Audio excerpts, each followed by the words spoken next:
Allez, c'est parti, la grosse jambe rouge aiguë, c'est vraiment le cas clinique classique, un incontournable absolu pour les DN.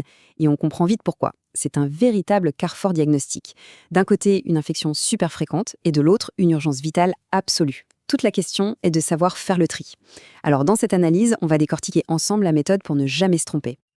Voilà le plan de bataille. D'abord, on va définir précisément ce qu'est une grosse jambe rouge aiguë. Ensuite, on s'attaque au diagnostic numéro 1, l'érésipèle. Puis, point crucial, on apprend à reconnaître l'urgence vitale, la fascite nécrosante. On balayera les autres diagnostics différentiels importants, on verra les grands principes de prise en charge, et bien sûr, on terminera avec les points clés à marteler pour les DN. Ok, commençons par la base. Avant même de penser à la cause, il faut être capable de reconnaître le tableau. De quoi parle-t-on exactement quand on dit grosse jambe rouge aiguë? Alors là, c'est la triade à retenir par cœur. On a un placard érythémateux bien délimité avec un œdème et attention, c'est quasi toujours unilatéral. Deuxièmement, de la fièvre supérieure à 38 et troisièmement, une installation rapide en quelques heures à peine. Face à ça, un diagnostic doit flasher dans votre esprit. C'est la causinif dans l'écrasante majorité des cas. Et ce diagnostic, bien sûr, c'est l'érysipèle. C'est quoi un érysipèle? C'est une dermo-hypodermite bactérienne aiguë. Autrement dit, une infection qui touche à la fois le derme et l'hypoderme, donc la peau et la graisse juste en dessous. Le coupable? Dans la quasi-totalité des cas, c'est un streptocoque. C'est vraiment le réflexe numéro 1 à avoir. Ce point est absolument fondamental. On parle de plus de 80% des cas. C'est énorme. Ça veut dire que l'érysipèle, c'est notre tableau de référence. C'est le modèle de base auquel on va comparer toutes les autres causes possibles. Alors, qui est le patient typique qu'on va rencontrer? C'est souvent un adulte de plus de 40 ans, l'âge moyen est autour de 60 ans, il y a presque toujours des facteurs favorisants, notamment une insuffisance veineuse ou un lymphodème, mais s'il y a un réflexe clinique à avoir, c'est celui-là, la recherche systématique et méticuleuse d'une porte d'entrée. Le streptocoque ne rentre pas comme ça, il lui faut une brèche. Donc on va chercher entre les orteils, le fameux pied d'athlète, l'intertrigo interdigital, mais aussi un ulcère de jambe ou même un simple traumatisme. La trouver, c'est un argument majeur pour le diagnostic. Cliniquement, le tableau est souvent assez bruyant. Le début est brutal, avec une grosse fièvre qui peut monter à 39-40, des frissons, et ça peut même arriver quelques heures avant les signes sur la peau. Et la lésion, c'est le fameux placard érythémateux œdématien en clair, une plaque rouge, chaude, gonflée, douloureuse et bien circonscrite.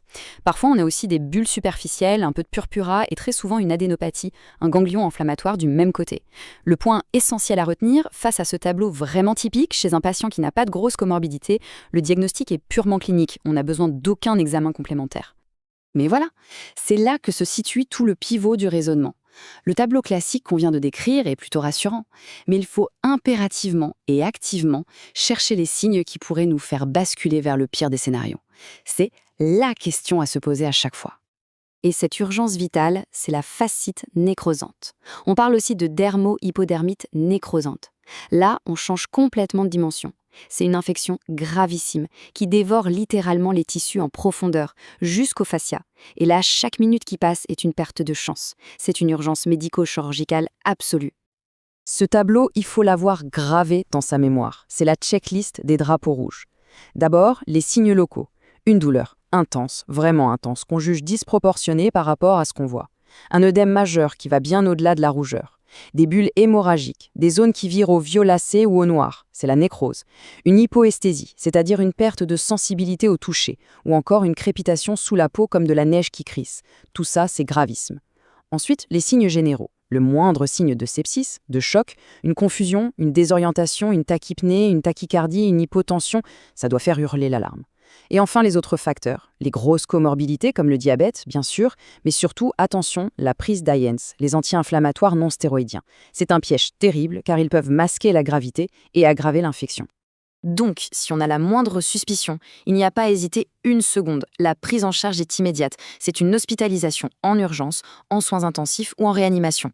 Bien sûr, on arrête immédiatement tout ANS en cours. L'imagerie, comme l'IRM, peut être utile non pas pour poser le diagnostic, qui reste clinique, mais pour faire le bilan des lésions en profondeur et aider le chirurgien. Parce que le traitement, c'est avant tout chirurgical. Il faut exciser, enlever très largement tous les tissus nécrosés et le faire vite. Bon, Une fois qu'on a éliminé le scénario catastrophe de la fascite nécrosante, il faut encore se méfier d'autres diagnostics différentiels, des choses qu'il ne faut pas confondre avec un érésipèle simple.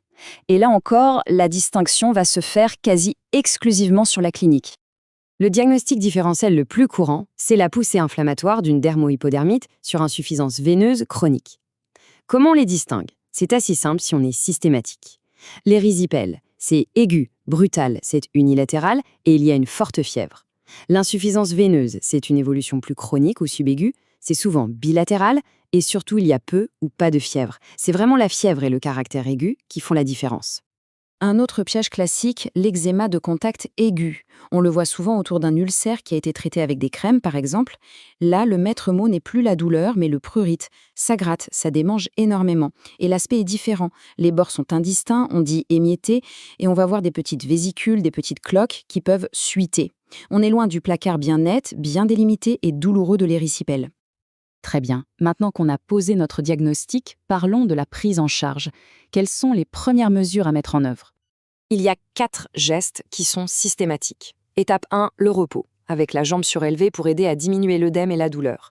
Étape 2, on donne des antalgiques simples, type paracétamol. Étape 3, et ça c'est un point absolument capital, on évite strictement les anti-inflammatoires non stéroïdiens, les ANS. C'est une contre-indication formelle. On le répète encore une fois, ils masquent les signes de gravité et peuvent aggraver l'infection.